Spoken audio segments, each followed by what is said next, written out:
waaw fii lañ ko fekk. Maintenant on va voir lii qu'est-ce que ça veut dire parce que en général yu mel nii du benn yoon bi rek ci ngay mën a xamee dynamique bi lan la lay jox donc benn yoon bi am na. il faut muy gën a law. voilà ba pare aussi ñu analyser ko sur d'autres points de vue aussi par exemple tey d'accord lii am na 400 et quelques milliards mais bul fàtte dara déjà xam nga lan la mooy que bor la. waaw. bor bu ñu war a jox sénégalais yi. waaw léegi nag bor la bu ñu war a fay et non FMI léegi mën na compenser. kii mais boro état bi la daal. boro état bi waaw. c'est-à-dire comme ni Macky doon lebee rek ça veut dire kon endettement mënut a ñàkk côté boobu dama koy analyser froidement foofu déjà kon bëgg a reprocher régime bi fi nekkoon affaire endettement excessif nangam loolu kon il faut relativiser mais endettement mënut a ñàkk léegi ñoom bu fekkee ni le pouvoir actuel il considère que par exemple soo gisee ñu arrêté peut-être que dañu jàpp ne ñoom dañu bëgg a limiter justement niveau endettement bi parce que xëy na suñu bàyyi woon nit ñi mu dem ba 1000 milliards. et qu'ils se disent parce que déjà laps de temps nga am ci 405 milliards. voilà donc li gën a am solo du vraiment 405 milliards mais li tax ñi arrêté ko c'est parce que ñoom ñu ngi jàpp ne kon c'est pas la peine d'aller plus loin parce que effectivement dette la c'est une dette publique. dette la boo xam ne li nga gën a leb moom ngay gën a fay. da nga koy fay. 400 milliards yi nii bor la. ak ay état bi moo ko leb surtout ay citoyens ak ay institutions ne leen indi leen seen xaalis selon yow fii ak 3 ans di nga am intérêt de 6%. waaw intérêt surtout fii ak 4 ans ba 10 ans bor la fii ba 10 ans bor la léegi Al Amine Lo na génn aussi wax Sénégal bu nekk ñaata lay fayat fii. mais Imam loolu moo gën. donc bor FMI ah. moo gën FMI après ñi la wax conditions yi nga koy fayee. léeg-léeg mu doon condition yu métti ci africains yi. ça dépend buñ ci gaawantu après na nga fexe ba am ay économiste. ok bu ci gaawantu voilà. c'est pas forcément que lii nii moo gën a neex a fay que FMI c'est pas évident il faut vraiment avoir des chiffres très clairs pour xam FMI nan lay lebalee Sénégal donc loolu da ngay dégg nit ñi di wax nii il faut faire attention à ça beneen bi mooy que le fait que nga am ci xaalis bu mel nii mën na ànd ak ay risques yoo xam ni ah du les mêmes risques ak FMI et cetera donc côté boobu faut faire très attention ci ni nga koy analyser léegi nag fi ma doon bëgg a ñëw mooy que en tout cas dette la boo xam ni il faut savoir la canaliser léegi ci 1 an yi pouvoir bi ñaata la fi endetté wu loolu tam c'est une question qui va revenir est-ce que fi mu nekk nii niveau d'endettement bi est-ce que lu jaadu la est-ce que gaawul trop par rapport ak 1 an de gestion c'est vrai aussi par rapport ak état bi ñu fi fekk ci réew mi et cetera kooku tam il faut analyser beneen bi aussi mooy dañu ne j'ai vu dans la presse donc la signature du Sénégal montre que ba tey am na garantie waaw kon loolu tam ça montre qu'il y avait trop de populisme voilà ça montre que l'État en ruine nangam et que par exemple même cette question de finances publiques là ni ñu ko présenter nii ba discréditer un peu image yu les finances publiques au Sénégal ba ñu dégrader suñu note ba FMI naa ñu léegi na affaire bi leer seen kii yooyu yëpp moi je pense que avec le recul le pouvoir là aurait pu gérer ça d'une autre manière sans arrêter à faire reddition de comptes mais d'une autre manière ba nga xam ne nañ préserver justement la signature du Sénégal la structure de la dette et cetera parce que suñu ne la signature du Sénégal moom la ñu wax et toujours moo permettre ñu mën a am lii xam nga moom la ñu wax mais ça veut dire que l'État n'est pas en ruine ça veut dire que le pays tient et que donc maintenant il faut arrêter l'alarmisme quoi hein donc ça veut dire que Sénégal ba tey mën na lever xaalis au niveau de l'UEMOA mën na lever xaalis ba tey nangam ñu ngi discuter ak FMI donc l'État n'est pas en ruine donc maintenant il faut gérer par rapport à ce qui est là. L'État est en difficulté nañu wax en difficulté mais pas en ruine. Bon voilà au moins sax difficulté mais en ruine moom c'est du populisme parce que un État en ruine du mën a leb dara on n'a pas de marge budgétaire on n'a pas yooyu c'est des trucs je peux dire waa politisé excessif mais l'État du Sénégal tient il peut lever des fonds sa signature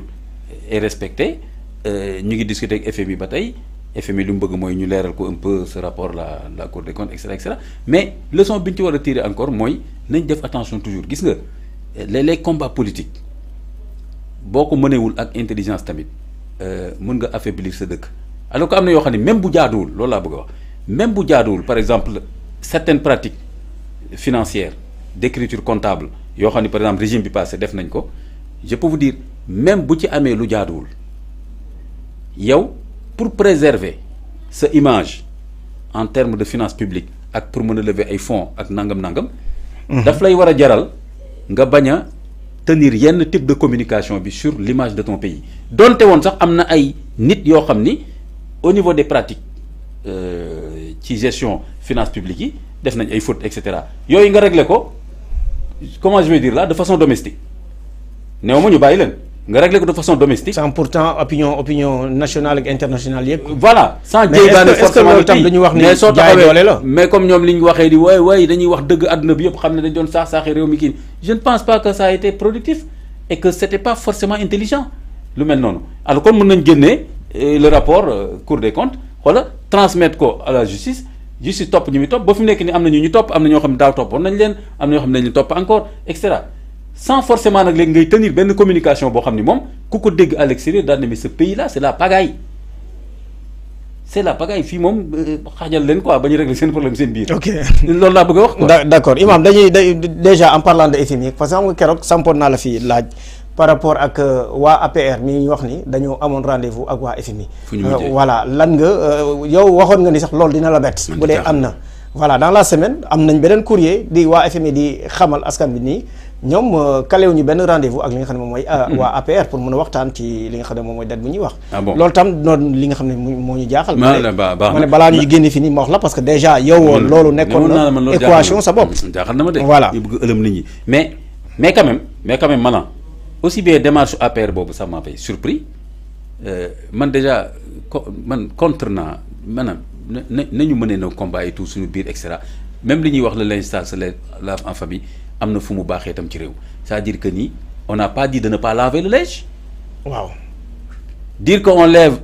le linge sale en famille ça veut pas dire que on lave pas le linge ah su may discuter des fois féministes yu mel noonu ay viol inceste et cetera man ne leen da ngeen di jaawatle c'est-à-dire que nëppal bi et cetera man ne leen non kenn waxu leen nëppal mais dañ ne leen que am na noo koy régler aussi c'est toute la famille qui s'effondre